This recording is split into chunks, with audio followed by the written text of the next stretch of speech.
I'm gonna fix these knobs on this Edsel dashboard. These are two chrome panels that go on the dash, and you can see there are 6 square holes, and there are 6 of these little levers, I will call them, knobs, that control the lights, the antenna. This car didn't have the electric antennas.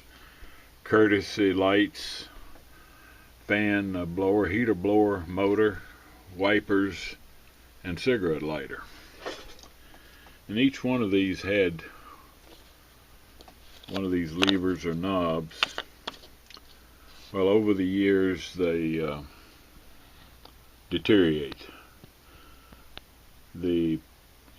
My car is a Pacer, and the Pacer and the Ranger were the low end, and they all had these gray knobs. Now you can look at these and you can see a little bit of gray, but they've faded and got crumbly. I don't have them all up here, but the one for the wiper has actually just fallen apart from age, sort of like me. I had these panels out because on the back of these little panels are your plastic legends. You see those little plastic pieces, and they're all warped, but I don't know of any way of replacing those. If you hold it up to the light, hopefully you can see this. When there's a light behind each one, it comes on, and that's up here, the same thing. So I had these off, redoing them, cleaning them up, polishing them as best I could. So now I've got to do something about these knobs. Jerry's EdselParts.com, they are reproducing these knobs, and so when I got the car, it was missing the cigarette lighter knob. So I ordered the cigarette lighter knob from him. You can see it fits in there sort of like that, and you pull it out, it's got a lighter attached to it.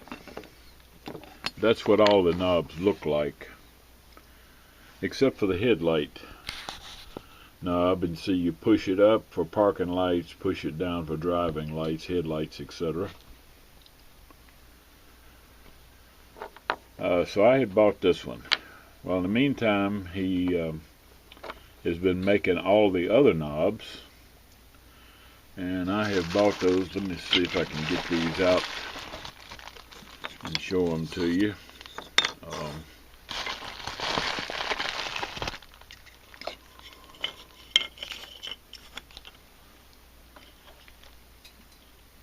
This is all of them.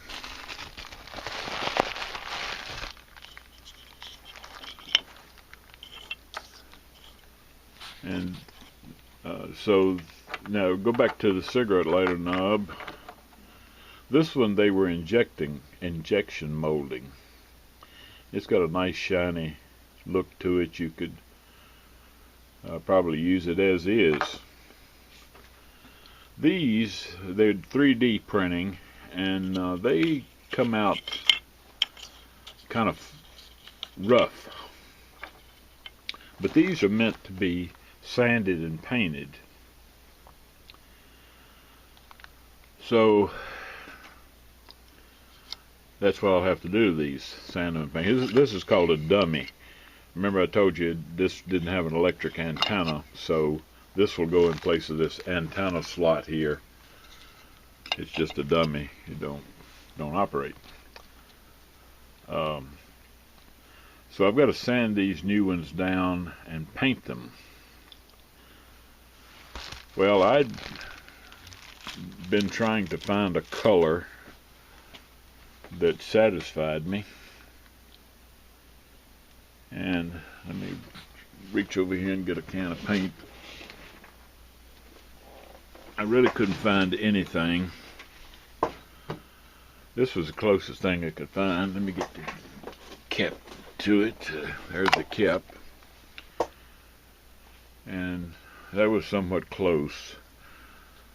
I don't know what this stuff is good for, but it's crap.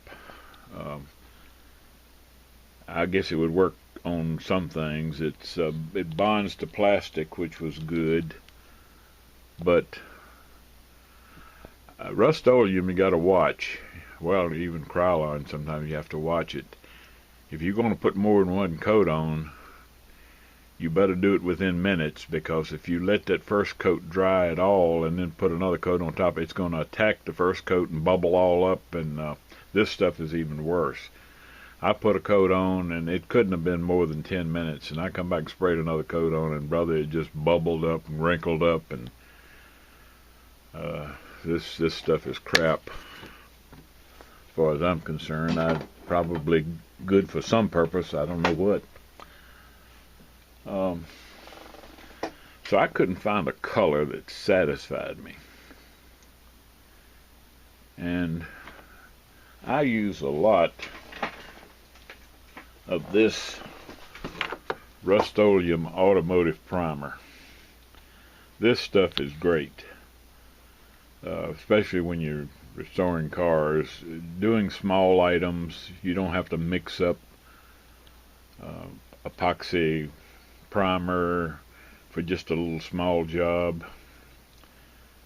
It does great, and I use lots of it. And so I got a steering wheel over here that I'm ready to paint. Trying to maneuver some things here. This is that knob I painted with that other stuff, and I don't know if you can see how it wrinkled all up. This is one of the old knobs that I knew I wasn't going to use anymore, so I used it as a sample to see how that paint would turn out, and it's crap.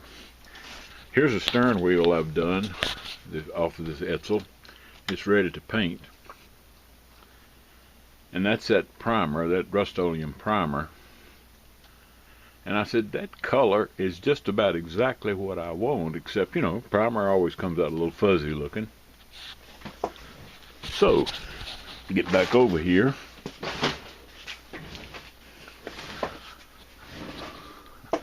I took another one of these old knobs. In fact, it was a headlight switch knob, and I sanded it down, and I put pretty heavy coat of this primer on it. When it dried, I wet sanded it with number 400. I think I used 1200 next, and then I finished off with number 2000. And after you sand it with number 2000, it's almost usable. I mean, it comes out shiny as it is, but after the 2000, I just took you can use any cleaner wax, because cleaner wax has got a little grit in it that will sort of like buffing compound. That's what I used. I just noticed, and the price on that was $5. It's old. You couldn't buy that today for $5, I'll guarantee you. And I polished it with that cleaner wax, and look at that. I mean, that comes out, it don't look, these knobs, it won't look painted at all. It will look like just good slick plastic. I had taped up one half of it because I wanted to test and see how it turned out, and I was going to paint one. After I did it, I was going to do one half of it and spray some clear on it. But this don't need clear. You just sand that with number 2000 and polish it, and you're going to get a nice looking, looks like solid plastic, don't look painted at all. I think that's going to be great. Now, go back to the injection molded one that I bought. It's not exactly the same color, so I'll do the same thing to this new injection molded part, even though it's nice slick plastic, but I'll paint it the same way and wet sand it and polish it, and it'll, all 6 knobs will be the same color. So that's what I'm going to do. When I got these knobs, I was a little taken aback. They were very, very rough. And I was expecting them to be a little slicker than that, although in their instructions they tell you they're ready to sand and paint, so they indicate you're going to have to do some sanding. And I did. But to get these anywhere near smooth, because this Rust-Oleum primer is not a high build primer, it doesn't do a lot of filling, so you got to have a reasonably nice surface before you can paint them. So I had to start with number 80. I wet sanded these knobs with number 80, then 180, and then 1,000, and then, no, I didn't go to 1,000. I did 400, 180 to 400. And that seemed to get them smooth enough to put the primer on them. So I've done that on all 6 knobs now. And the only bad thing about this Rust-Oleum primer is it does take a long time to dry. They really recommend 48 hours, but after a few hours you can wet sand it, and it'll sand pretty good wet sanding. So I've put a pretty good coat of primer on all 6 knobs, and now I'm waiting for them to dry enough to where I can wet sand them, just more or less to fill the scratches, and then I'll go and put heavier coats on them that I will sand with 2000 and polish them. This headlight switch, it's had a couple of coats of primer, so it's ready for sanding and polishing. But those little words there, park and drive, have got to be filled with black paint. So what I'm going to do before I start sanding on this is I'm going to spray some black paint on there. That way when I go to sanding, it'll sand off the excess black and leave them real nice and pretty. Well, there they are. Overall, I am well pleased with them.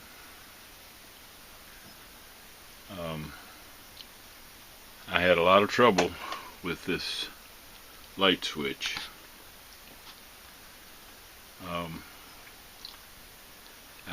Only suggestion that I would have to anybody that is doing these, painting them, on this light switch, go very light on your paint, because remember, I'm using primer as my base coat, and that goes on pretty thick whether you want it to or not. And what happens is the paint fills up those little legends there, and then you can't get enough black paint in them to give a nice crisp figure. So I took the paint off of these 2 or 3 times, scraped out the letters. I've tried everything, and I've never have perfected it. So that's my recommendation. The other things, when you use the black paint, I would suggest you get something, I think plain Krylon that goes on kind of dry would be good. I had black Krylon, but it was that what do they call that stuff anyway? It's a higher grade, and it goes on kind of thick and gummy, and it's hard to sand back off. So that was the best I could do on that knob. And but overall, I think they look pretty good, and that's just primer, sanded down, finishing off with number 2000 makes them really smooth, and then polished.